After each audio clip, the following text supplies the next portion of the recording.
Mbaniriza abali ku Kakosfax 256 mwebale kusubscribinga mwebale kulaba mwebale kusharinga tubandiriza mu wagategedde gwe gyobadde gyotambulidde gano obadde ogamanyi wagategedde tusooke tuyimbe fenna nga tugamba nti happy birthday dear Kadaga,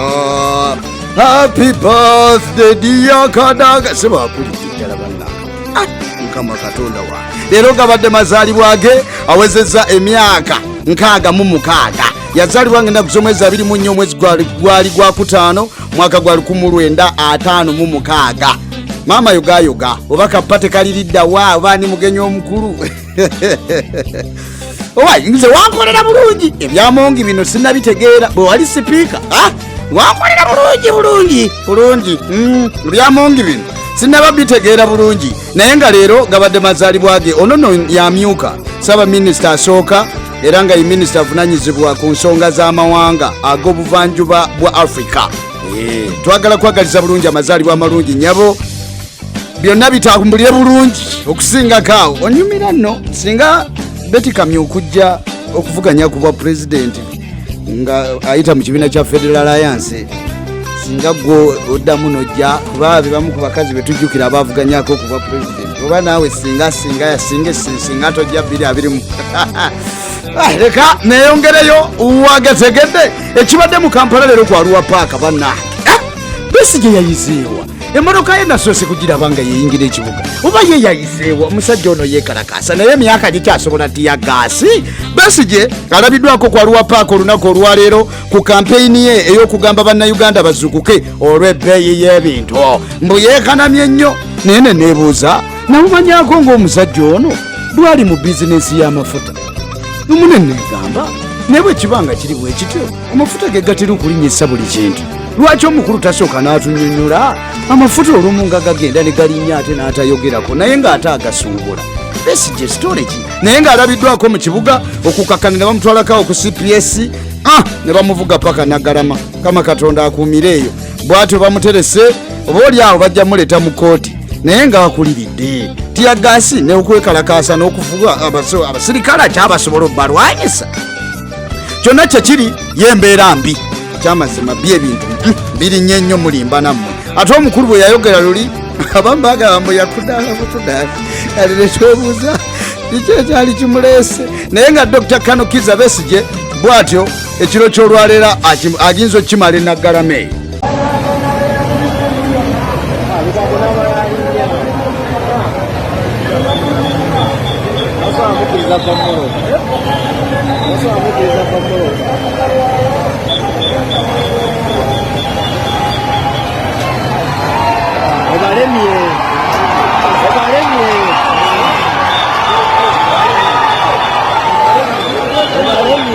Oba si kyo basobola omuvuga ate ne bamuziika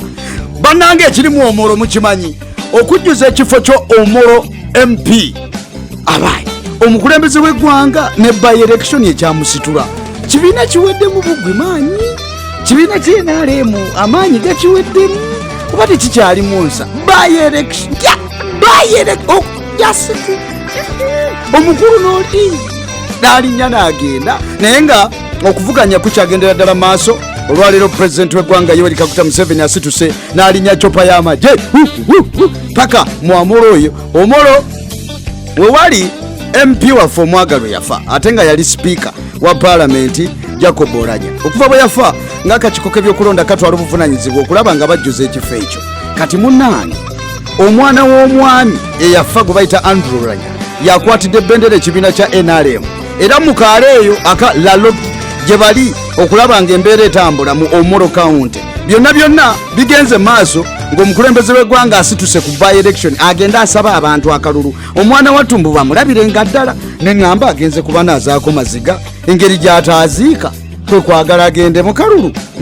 owa katulabe ekinaagenda maaso eruuyi eyo naye nga n'abannakibiina kya National Unity Platform basobodde okugenda mu kiyongobero kubanga bakafiirwa bammemba baabwe abaafiira mu kabenje nga baagala okugenda okusabira munnakibiina kya National Unity Platform akalulu gwe bayita Simon Tolet. Kati nno byonna katubirinde bwe binaavaayo katusubire tebibenga ebyekayunga naye nga akulira oludda oluvuganya gavumenti mu ggwanga amanyiddwa nga Honorable Mathias Mpuuga Nsamba alabiddwako mu Omoro eyo kwoteeka ne Zedriga noono sekretary w'ekibiina kya National Unity Platform Lubongoya babaddeyo bulungi nnyo katusubire nti bakoze ekimala ku ground okusobola okulaba ng'embeera etereera birungi si birungi emmengeeyo Basajja Mivule avuddeyo era n'addamu n'akolokota abakolera ekitongole ekya Buganda Land Board ng'agamba nti waliyo bakawukuumi teziri mu poliisi wokka mbu waliwo empulungusa ezikolera emmengeeyo mbwe zigenda okuvumaganya obwakabaka sinakindi n'okuvumaganya Katikkiro Charles Peter Mayiga mbwe emivuyo gy'ettaka ebimu tebitambula bulungi mbwe bigenda kutuuka n'ekiseera omwoyo gwa Buganda ogutafa gugende maaso n'okukendeera abaayi Basajja Mivule yali bamutuufu oba waliwo amuli emabega atandise okwata okumupokera omusimbi omanyi ono ayogera nekyatayogedde nekyatanonyerezaako agira n'ayogera Basajja Mivule simanyiwe binaggwera kati kangeze ku gavumenti abakungu mu gavumenti bwe batandika okukola ebinyigiriza abantu bannayuganda abantu bakyawa mukulembeze